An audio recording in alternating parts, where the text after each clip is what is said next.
Saudari-saudaraku terkasih dalam Tuhan Yesus Kristus, selamat pagi dan berkah dalam.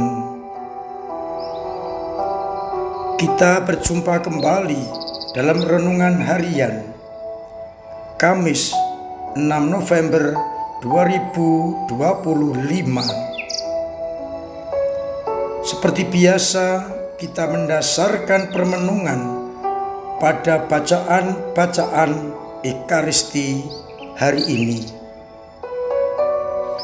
Bacaan yang pertama dari surat Paulus kepada jemaat di Roma bab 14 ayat 7-12. Paulus mengingatkan kepada jemaat bahwa tak seorang pun di antara kita yang hidup untuk dirinya sendiri, dan tak seorang pun yang mati untuk dirinya sendiri. Sebab jika kita hidup untuk Tuhan, dan jika kita mati bagi Tuhan. Jadi baik hidup atau mati, kita adalah milik Tuhan. Karena Kristus telah mati dan hidup kembali, supaya Ia menjadi Tuhan atas orang-orang hidup dan orang-orang mati. Maka hendaknya kita tidak menjadi hakim atas saudara-saudari kita, karena kita akan menghadap tahta pengadilan Allah yang akan menghakimi kita untuk hidup yang kekal. Kita semua akan memberikan pertanggungjawaban atas hidup kita.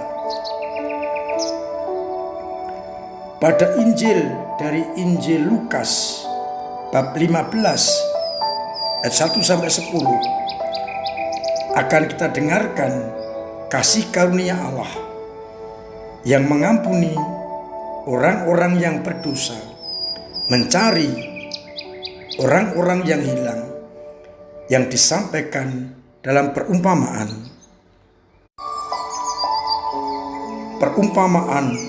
domba yang hilang dan perumpamaan dirham yang hilang. Kita semua sudah hafal ceritanya, bagaimana seorang gembala yang punya 100 ekor domba yang satu tersesat akan dicari sampai ketemu. Demikian pula dirham yang hilang akan dicari sampai ketemu, dan bila ketemu mereka akan bersukacita. Demikian juga Allah akan bersukacita ketika ada satu orang yang bertobat, dan sukacita itu lebih daripada 99 orang yang tidak memerlukan pertobatan. Saudari-saudaraku terkasih dalam Kristus, oleh Santo Paulus kita diingatkan, kita ini adalah milik Kristus. Maka hendaknya kita hidup sesuai dengan kehendak Allah dalam Yesus Kristus, sehingga nanti ketika kita mati pun kita tetap menjadi milik Kristus. Satu caranya adalah hidup sesuai dengan martabat pembaptisan yang telah kita terima sebagai anak-anak Allah. Hidup jauh dari dunia dan mengikuti kehendak Allah. Martabat pembaptisan yang menyelamatkan kita harus kita ungkapkan dalam hidup rohani dan kita wujud nyatakan di dalam kehidupan yang konkret, agar akhirnya lewat hidup dan karya-karya itu kita dikenal sebagai anak-anak Allah. Maka pertanyaan kita, sudahkah aku hidup sesuai dengan martabat pembaptisan, sehingga baik hidup atau mati kita milik Tuhan, dan akhirnya boleh masuk ke dalam kebahagiaan surgawi, menikmati hidup yang kekal. Kalaupun belum, kita tidak perlu takut, karena Allah itu berbelas kasih, Maha Pengampun, Maha Pengasih, Maha Cinta.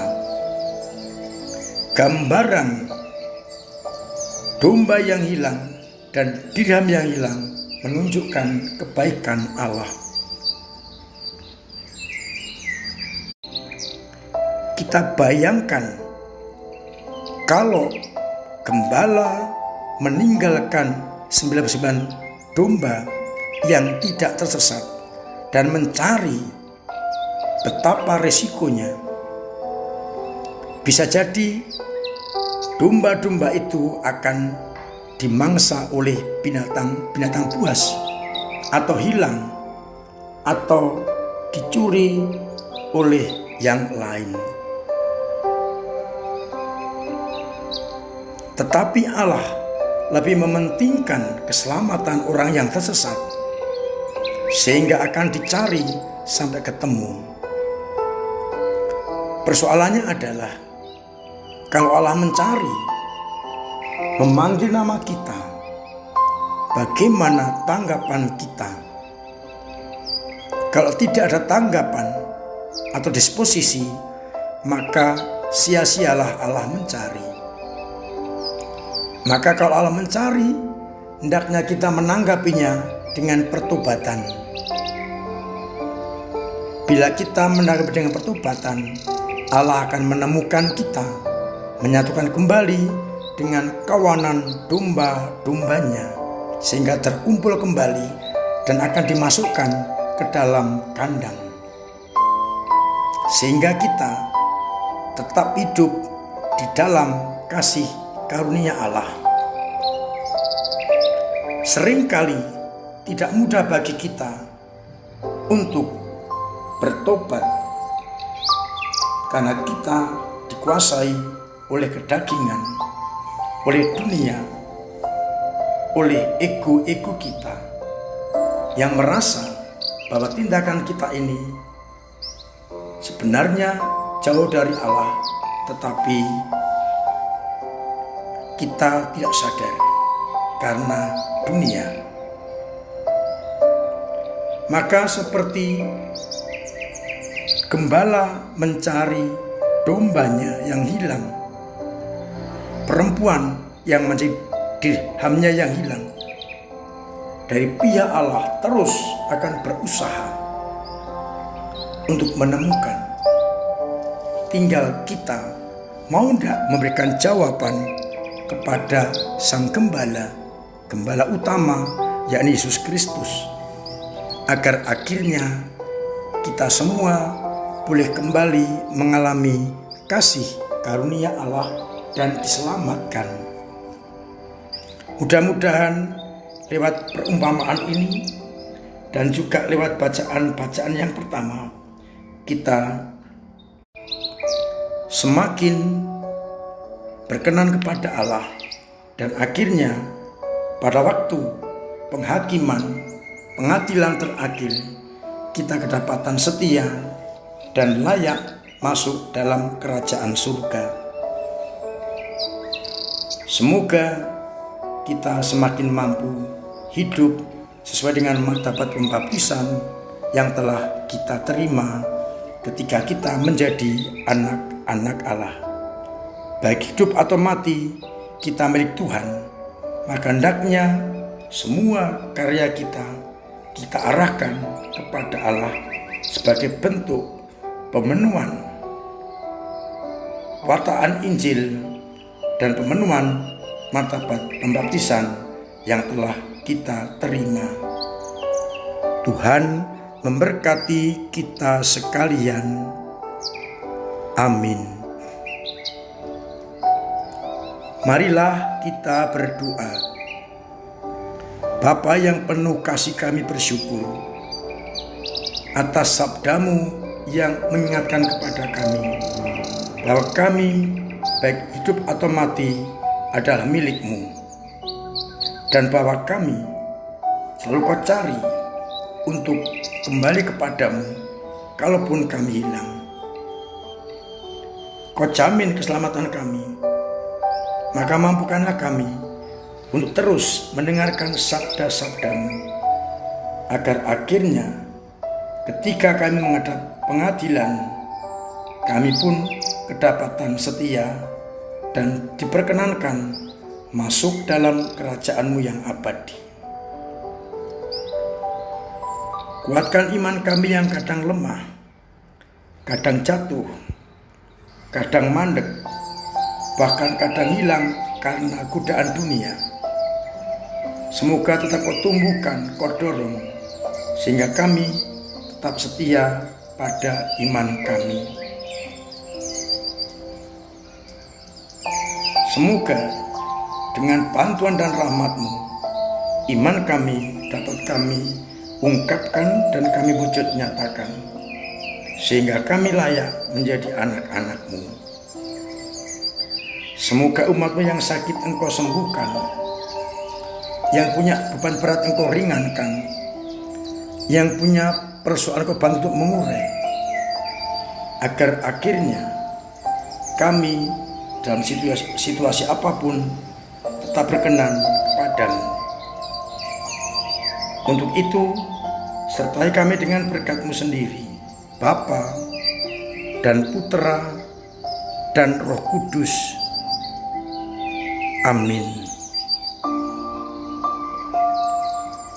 Saudara-saudaraku terkasih, tetap saya ingatkan, saya dorong untuk terus memiliki pola hidup yang sehat, agar kita sehat, keluarga sehat, semua orang sehat, dan terbebas dari segala penyakit.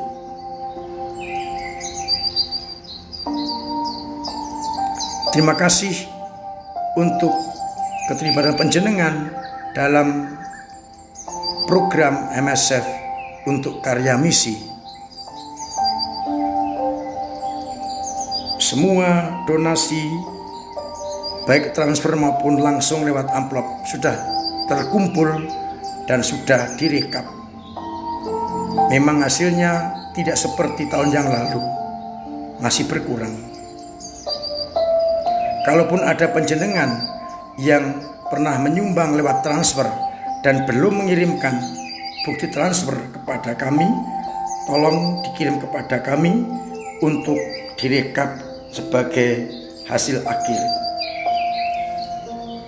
agar akhirnya para misionaris benar-benar bisa melaksanakan tugas dengan sebaik-baiknya. Saya ingatkan, Sabtu dan Minggu 8 dan 9 November Paroki Purwodadi akan mengadakan penggalangan dana untuk bangunan kapel. Maka saya undang umat untuk berpartisipasi. Kalau panjenengan yang sudah membawa uang bisa langsung memasukkannya ke amplop, dan amplop dimasukkan ke kotak persembahan. Kalau yang belum bisa diastokundur dan bisa dimasukkan ke kotak. Kami beri waktu 3 minggu ke depan.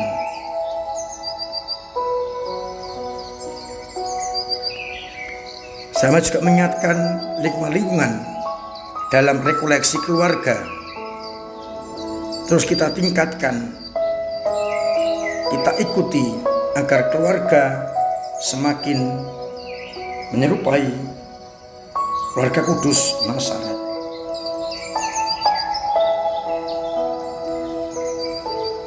Untuk kloter berikutnya ditunggu partisipasi panjenengan dalam rekoleksi keluarga itu.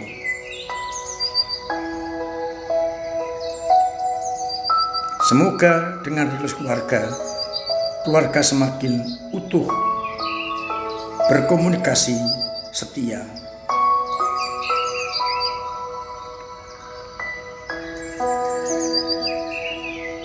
Terima kasih untuk semua peran panjenengan dalam gereja, lewat doa-doa, lewat pemberian diri, pemberian waktu, pemberian tenaga, pemberian karya, dan juga pemberian dana yang sungguh membantu gereja dalam running. Semoga berkat Allah melimpah atas panjenengan semua. Akhirnya saya mengucapkan selamat pagi, selamat merenungkan, salam sehat, Tuhan memberkati. Terpujilah nama Yesus, Maria dan Yusuf, sekarang dan selama-lamanya.